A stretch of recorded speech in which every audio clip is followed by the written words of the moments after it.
Hi, guys. This is CEO Ty with Educationally Speaking Center for Learning, and we are the bridge that connects the child to the curriculum. The curriculum. Sorry. I hope that you are having an amazing day, and I hope that you're staying safe and doing what you need to do for social distancing.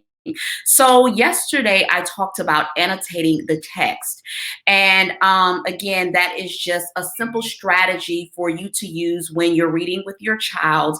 And it allows them to just lean into the text, ask questions, prepare for discussions, and then literally be prepared and just it enables the child to be able to be familiar with the text. So when it's time to answer questions, they've already gone through the text and just literally torn it apart. So basically, again, annotating is writing notes. Today, I'm just going to talk to you about just reading strategies. So a lot of times we look at a text or we'll tell our child, go to the room and read or grab a book and read. But reading is so much deeper than that. And so I'm going to show you how to go deeper with your child. And you don't have to do this every day because it takes a lot of time. But I do want to model how reading should look when you're sitting down and you're working with your child. You want to be questioning your child through the passage. The other day we talked about chunking the text. These are things that you want to do. Again, asking questions. So when your child gets to the end of the text, you've already had discussions. So when they come to the questions, it's easy for them to answer. You want to look at the vocabulary in the text. So today we're going to look at a passage called The Champion of Quiet. Let me share my screen with you. And while I'm doing that, if you would like to, please share this. And so two things I want to show you. Okay, so two things that I want to show you. That number one, CommonLit is an amazing resource that you can use with your child. I like it because it promotes critical thinking, and there are so many components to this website. So if you look at it, you have the ability to go to the library. And so you can browse by a book, the genre, grade level, literary device, text set, so on and so forth. So it has book pairings, the different genres, the grade level, and this is for 3rd through 12th grade. It doesn't go any lower than 3rd grade. The type of literary device, the text set, and themes. So again, the title of this passage is called The Champion of Quiet. When you look at this, you will see a few different things. You can change the font size. You can do a read aloud.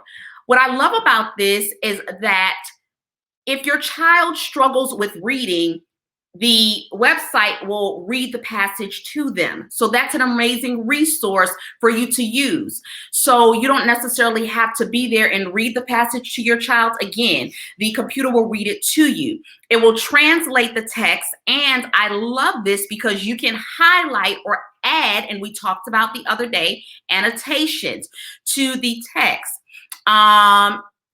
They have paired text to go along with the passage, so they can read The Champion of Quiet and then choose a paired text to go along with it. Related the media. So you see here that they have the videos right here to go along with the text. The answer key, because sometimes we will read a passage and then they'll ask questions and we don't know the answer as parents. So they have the answer key provided. And then they have a parent guide to prepare you for the text. So let's go back to this text, The Champion of Quiet. And I'm sorry, they have the annotation tool. the guiding questions. And I like this. If you choose to click on the guided questions, your children will be reading and they will answer questions as they're reading. Then the assessment questions and the discussion questions, which you can do aloud. So let's go through this text quickly so I can show you how to read. And so I'm going to read to you. And I know you're like, oh my gosh, I don't feel like reading, but I just want to, again, take you through the text, okay? So I can read to you. So it was a Tuesday. First of all, before we even start reading, the first thing that you want to do is introduce the text, the champion of quiet. All right, so when you're talking about this, you're going to ask your child, why do you think the author chose to name this story The Champion of Quiet? And so your child will have that think time, and then you'll talk about just maybe the different reasons. Your child can look at the picture. I did this passage with one of my students yesterday, and the first thing that they noticed was that the little girl was on the floor. And so they said, and they also noticed that the other children were pointing at her. So they said the little girl may be shy. So this is the time for you to talk about characters, why the little girl may be sitting on the floor, and so on and so forth. So you're talking about the champion of quiet, the title, and then you can make predictions using the picture. What I love also is that there is a little synopsis. It says, in this short story, a quiet girl volunteers to be a team captain in gym class. As you read, identify who Maggie chooses as teammates and the different reasons for choosing them. So, okay, let's get started. It was a Tuesday, and Maggie hated Tuesdays. Tuesdays meant one thing, gym class. So then you can ask your child, what's your favorite class in school? Do you like gym class? Why or why not? Why do you think Maggie hated Tuesdays in gym class? And again, the child is making predictions based on the illustration that they see.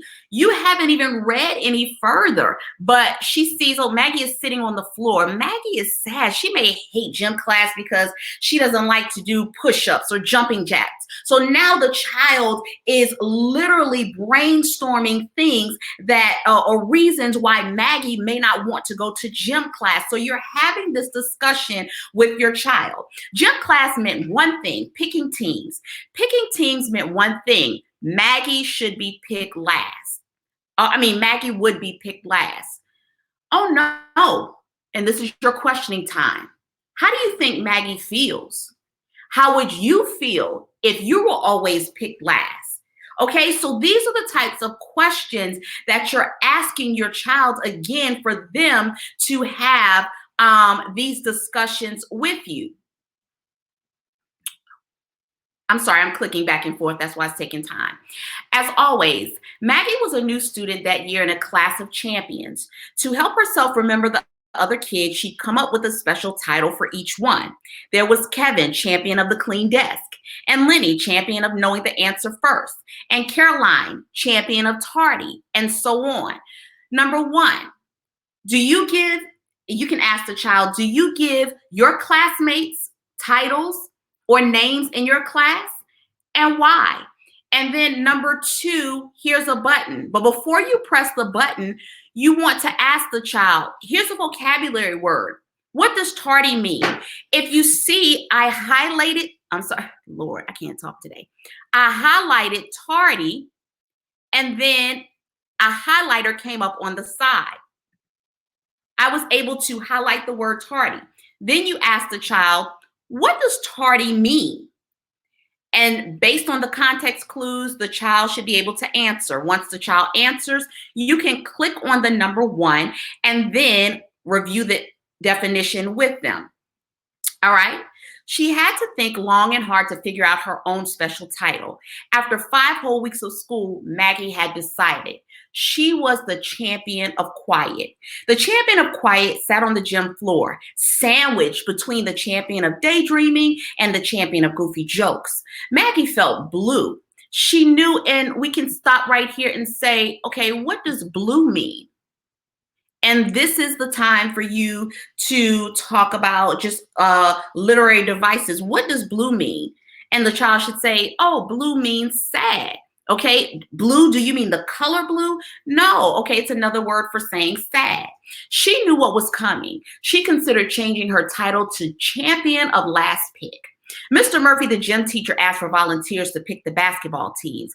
The usual hand shot into the air. Maggie sighed and glanced to her right. She caught the eye of Jasmine, champion of Cursive J's. Maggie thought she might like to be Jasmine's friend, but never felt brave enough to talk to her. Looking at Jasmine, Maggie realized that Jasmine seemed a little blue too. Maggie thought, I'm not the only one picked last. Sometimes Jasmine is picked last too. With that, the champion of quiet had an idea. Mr. Murphy asked, anyone else want to volunteer today? Maggie felt her hand slowly rise. She looked again at Jasmine and took a big breath.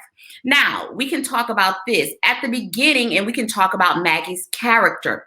At the beginning, how did Maggie feel? And so we know that Maggie was the champion of quiet. She never spoke out. She was always picked last, so on and so forth.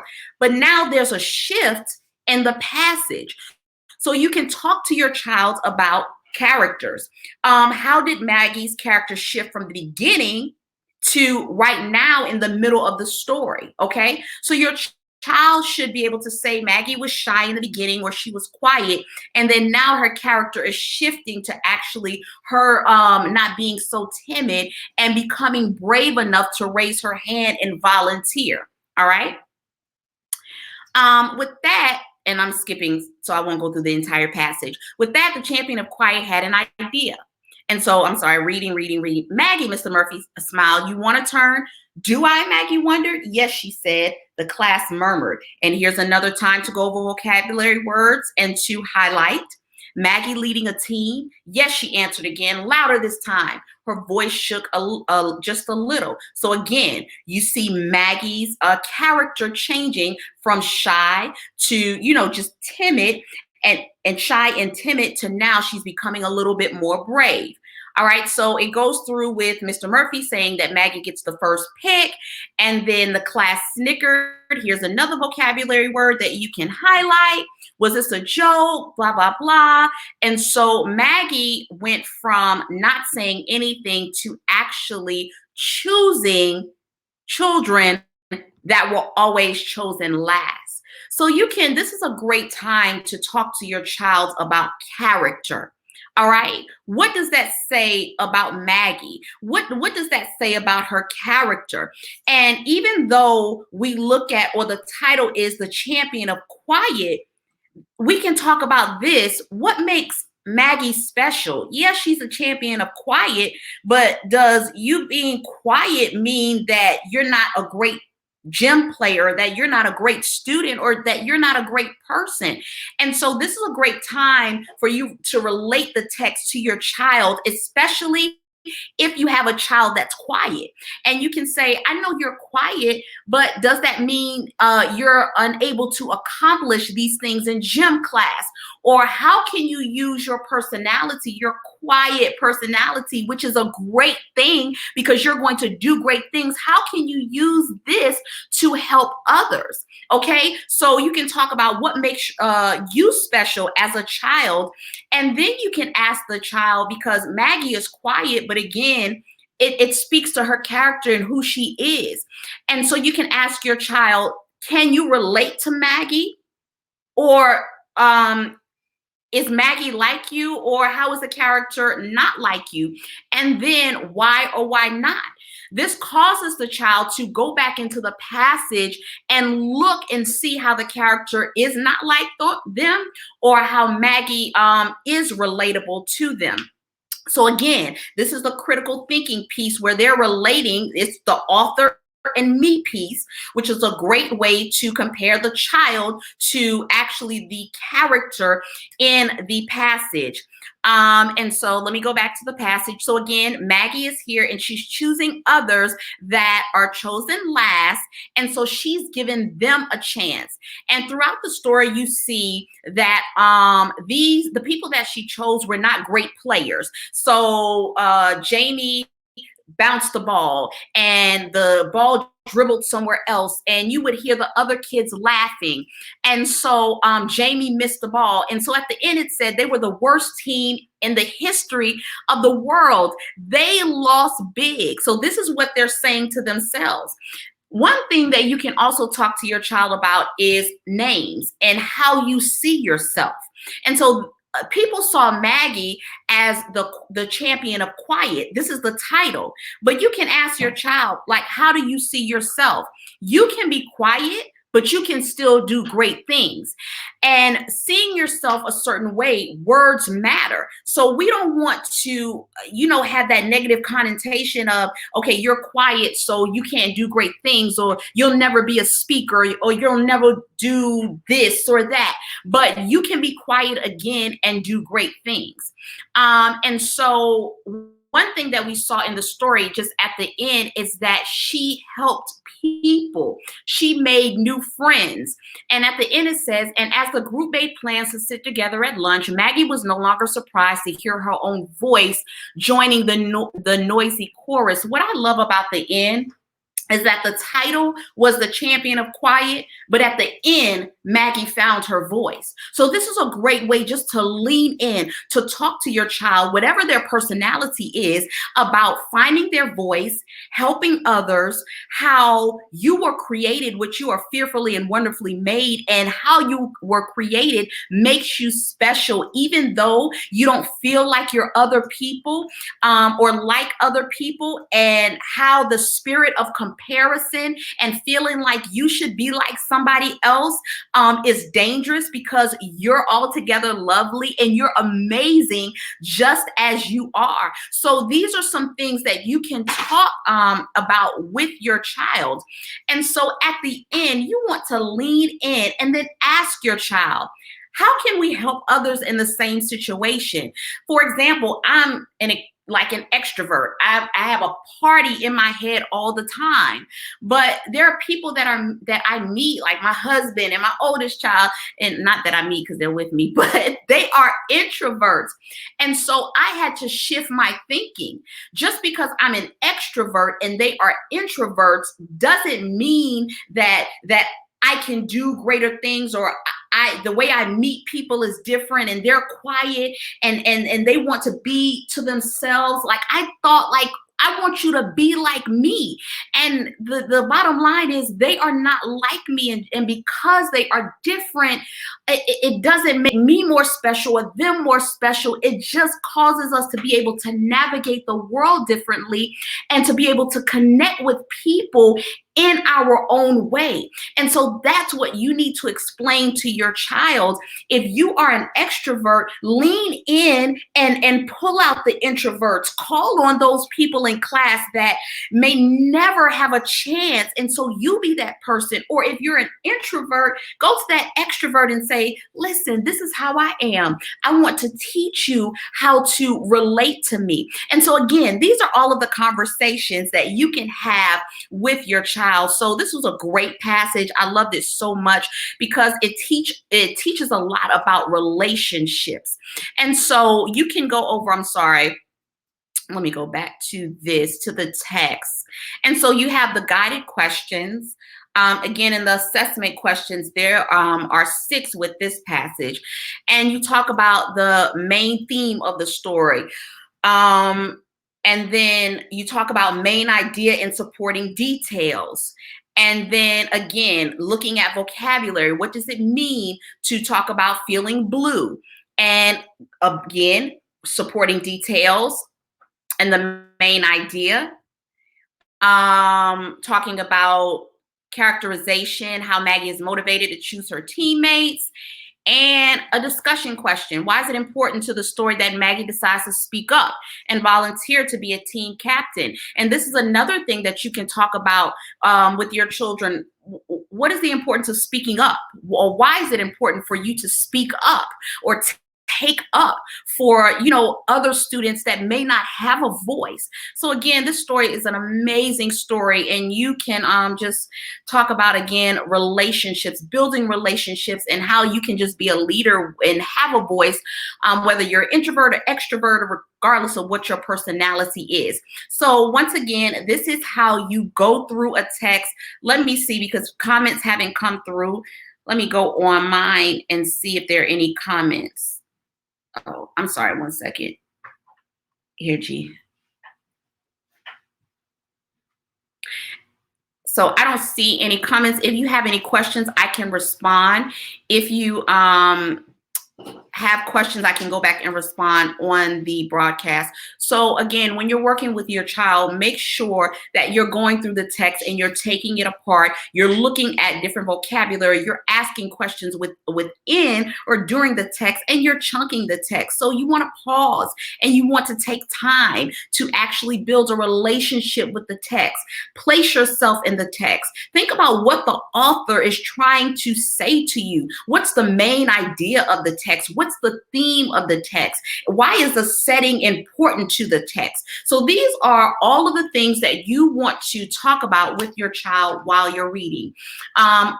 Thank you so much for joining this broadcast. I appreciate your support of Educationally Speaking, and I hope that you have a winning day. Thank you, Patrick. I appreciate. Okay, now I can see your comments. Thank y'all so much. Please share this, and if it's helpful, make sure you're inviting your friends to this group. Make sure you're inviting your friends to like the page Educationally Speaking. You can email me if you have any questions, educatespeak@gmail.com. You can visit our website, educationallyspeaking.net, and download any content. You can go to our online platform, https://educationallyspeaking.teachable.com. Thank y'all so much, and I hope that you have a winning day. Bye.